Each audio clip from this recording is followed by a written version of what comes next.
clearly confused. It's all an illusion until you seek truth in your own conclusion, where up means down, peace means war, and social distancing means inclusion. It's like George Orwell's book 1984, except it's happening in 2020, where some people will have perfect vision to see what's going on, while the rest are blind that freedom now costs more than the value of any currency.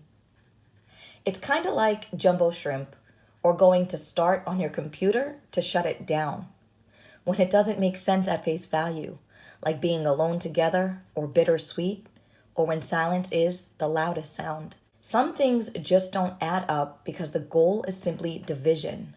Once you subtract all the distractions, you'll get an answer without needing to be a mathematician.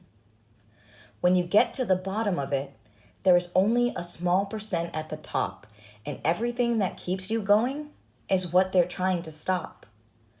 Think about how fast food actually slows down your digestive tract.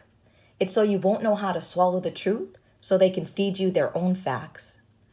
High-rise buildings that keep your vibration low, so you don't think outside the box or cubicle, with fluorescent lights to dim your true glow.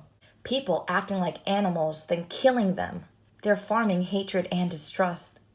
All for $1 when the meat of the problem is that we view everything as separate from us. We ignore our true nature, also the wind, the earth, and air, so that they can plant the seeds they want, and at the root of it is fear. We're taught to stand for nothing so that we will fall for everything. We're taught to ignore our healing abilities so that we can take their medicine. We're taught to make a living, but not how to make a life.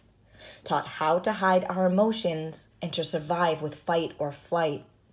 We're taught to plan, to move, to act, and always be on the go. But we're not taught how to simply relax, to sit still and let it flow. We're taught to simply trust his story, the news story, or programs on the television. But we're not taught those stories aren't written in stone and are fiction, and that we're the authors of our life because that's our decision. We're taught as little children in school who wouldn't otherwise know it as fact.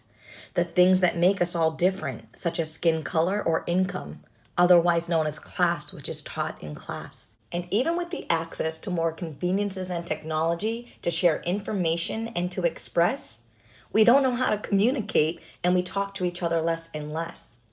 This whole system has set us up to fail, and it's finally time that collectively we're ready to pull back the veil.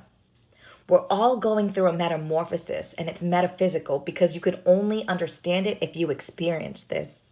Like how there was an unyielding belief that Neo was the chosen one who had to learn for himself with the help of Morpheus. And just like in the Matrix, we are losing more of our power each time we choose to plug in. Instead, we must disconnect to be more powerful and to connect to the source within. Because our mental is being governed to control how we think, act, and our sentiment. And when you stop and actually think for yourself, it makes sense why it's called the government. It's like we're all being gaslighted, where we're made to feel insane or doubt our own memory, and we're getting tired. But what they didn't realize is that we would use that fuel to set our souls on fire. That we needed that spark to light us up, to find our voices even if we're speaking through a mask, so that we could burn down what no longer works and remind them that we'll always fan the flame of truth and question things and ask.